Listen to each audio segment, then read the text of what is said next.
Seminário no Ar, curso bíblico sobre graça e salvação. Aula número 21, a certeza do futuro no reino de Deus.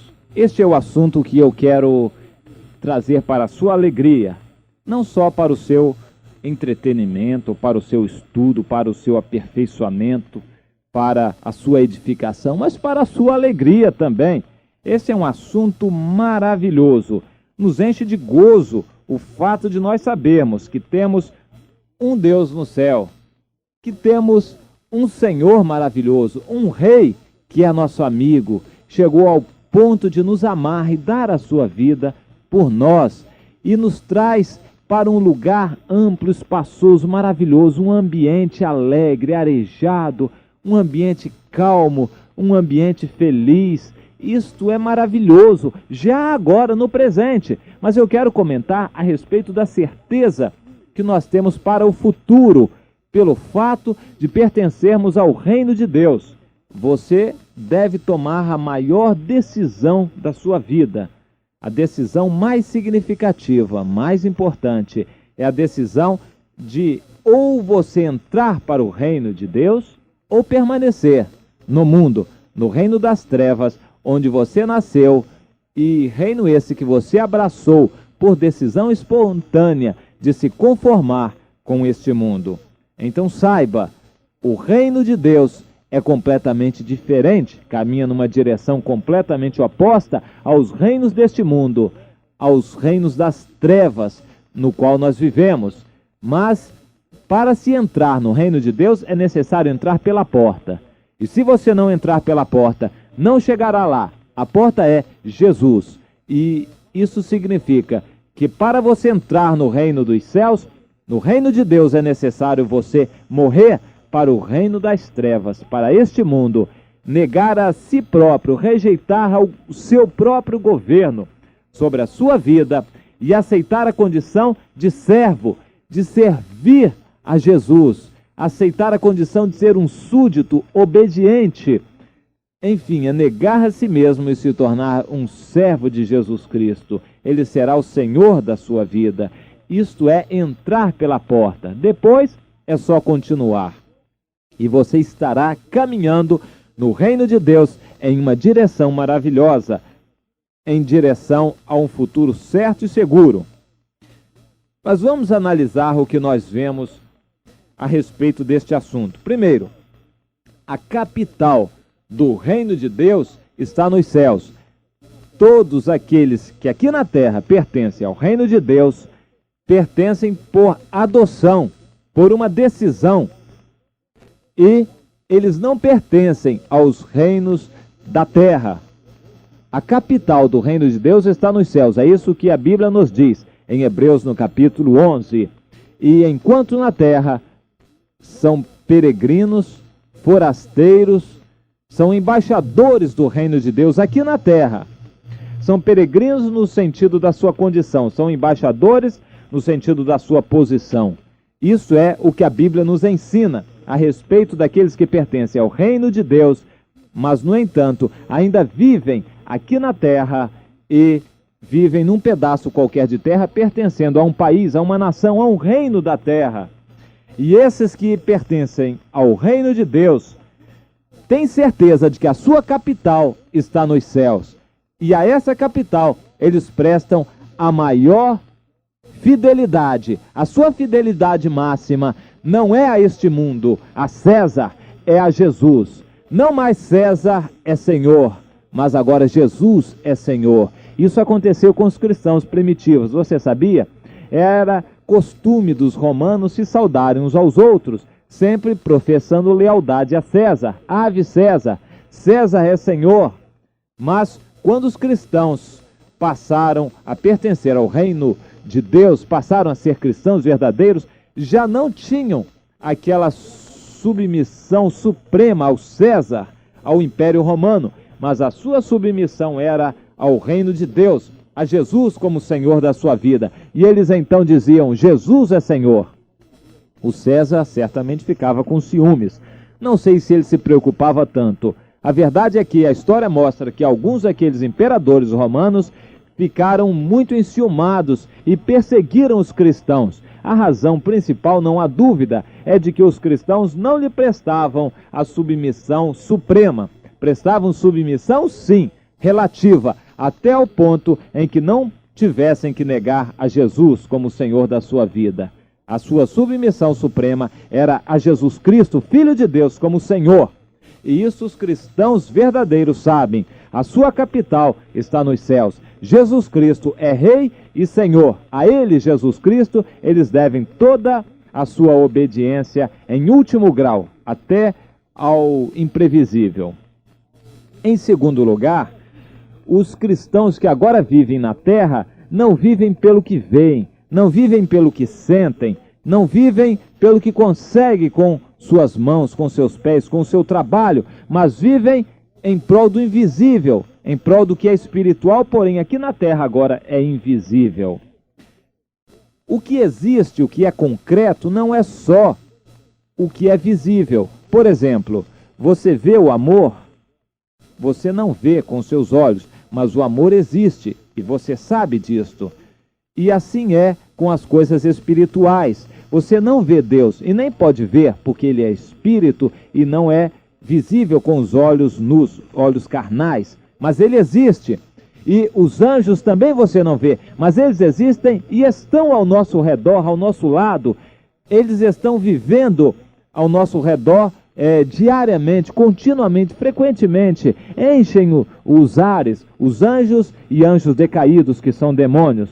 Portanto, os cristãos vivem em prol de um mundo invisível aqui na terra. É por isso que você e aqueles que não são cristãos não entendem a alegria que os discípulos de Jesus Cristo têm em louvar, em cultuar, em adorar a Jesus, em prestar a Ele um culto de louvor, em obedecer a Jesus, em aceitar a escravidão aqui na terra, em aceitar o sacrifício aqui na terra, esperando a vida melhor, esperando a certeza no futuro, vendo o que é invisível aos olhos. Agora eu quero falar também que nós temos uma grande esperança, é que Deus prepara a manifestação plena do reino de Deus. Aqui na terra, o reino de Deus agora existe na forma da igreja, que é o conjunto de pessoas que pertencem a Deus, independentes de denominação, independentes de país, de língua, independentes de doutrina. A doutrina mais rigorosa, a doutrina menos rigorosa, a doutrina desse jeito, a doutrina daquele jeito, isso não importa. O que importa é se você tem a Jesus como Senhor da sua vida. Se você tem a Jesus Cristo, Filho de Deus, como Senhor da sua vida, então você pertence ao reino de Deus, e pertencendo ao reino de Deus, você estará caminhando para fazer a vontade dele e para a certeza do futuro garantido.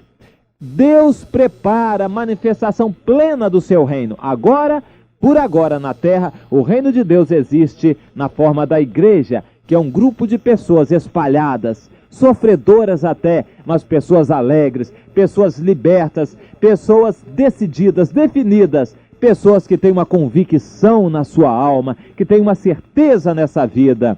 E o mais maravilhoso de tudo é que o reino de Deus tem o futuro garantido. O futuro que ninguém sabe aqui na terra, porém Deus sabe e garante o futuro para aqueles que lhe pertencem. O futuro garantido é a melhor mensagem que nós temos no reino de Deus. Jesus Cristo disse: é chegado a vós o reino de Deus, mas o reino dos céus ainda há de se manifestar. Às vezes nós usamos essas expressões como sinônimos, reino de Deus e reino dos céus. Mas, numa melhor expressão da palavra, o reino de Deus é tudo aquilo que obedece a Deus.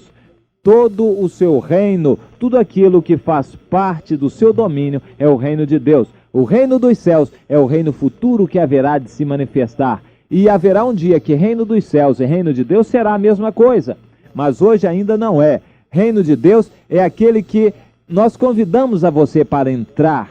O reino de Deus tem a sua forma agora na igreja, mas um dia o reino de Deus se manifestará com todo o seu poder, com toda a sua autoridade. E Jesus Cristo, o Filho de Deus, estará aqui na terra como rei, regendo, dominando, diz a Bíblia, como um grande e justo ditador. Ele, Jesus Cristo, estará dominando a terra e manifestará plenamente o reino de Deus e será o reino dos céus.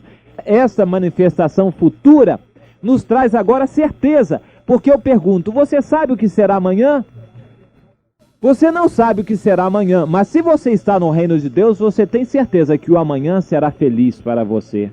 Deus cuida do amanhã daqueles que lhe pertencem. Por causa disso, os filhos de Deus, os súditos do reino de Deus, têm a consciência limpa, não se preocupam com o que fazem agora, porque a sua preocupação é servir a Jesus Cristo, que é o seu Senhor. A sua alegria agora aqui na terra é agradar aquele que os arregimentou para a sua obra, para a sua família. Esta é a alegria que está no coração daqueles que pertencem ao reino de Deus. Mas há também um outro motivo de consolo, é de que haverá um juízo justo, haverá um juiz. Jesus Cristo virá um dia. Esta é a grande bem-aventurada esperança daqueles que creem em Jesus e que pertencem ao reino de Deus, de que Jesus Cristo virá para julgar a terra, julgar as nações, julgar todos os povos. Haverá um juízo justo e todas as pessoas passarão por este juízo. As pessoas que não conheceram ao Senhor serão julgadas, as pessoas que praticaram males, as pessoas que agora se aproveitaram, enganando os outros, se aproveitaram das limitações naturais da carne das pessoas e com isso fizeram males, enganaram, usufruíram prazeres transitórios. Essas pessoas se depararão com Jesus Cristo, o justo juiz, e receberão a sua condenação. Por causa disto, nós temos certeza que qualquer injustiça que recebamos agora terá sua recompensa mais tarde. E para aqueles que recebem a injustiça agora, isso traz para eles um peso eterno de glória. Serão bem-aventurados pelo fato de serem aqui na terra perseguidos por causa do nome de Jesus Cristo. É o que Jesus nos fala em Mateus no capítulo 5, de que aqueles que aqui padecerem, sofrerem perseguição pelo nome de Jesus, como participantes do reino de Deus, sofrendo injustiça, receberão galardão dobrado lá no céu. Bem-aventurados, felizes são esses que assim padecem aqui sacrifícios pelo nome de Jesus Cristo. Mas há uma mensagem mais maravilhosa ainda que traz consolo e esperança, certeza para os que pertencem ao reino de Deus. Você quer saber? Está em Hebreus, no capítulo 1, versículo 14. É que os anjos de Deus são dispostos para servirem aqueles que pertencem a Deus.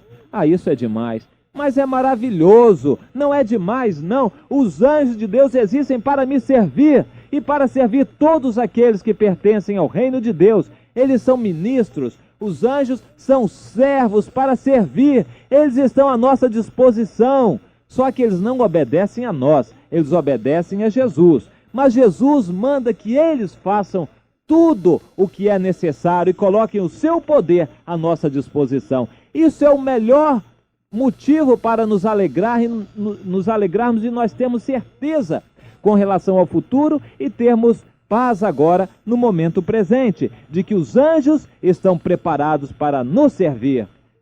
Tudo isso sempre é por misericórdia, não é porque você merece, mas porque Deus amou a você e enviou Jesus Cristo no seu lugar. Este é o nosso próximo assunto. Jesus Cristo veio morrer no seu lugar, e isto é o que garante o fato de os anjos estarem ao seu lado para servir a você, de que você tem um futuro garantido, de que você tem paz agora.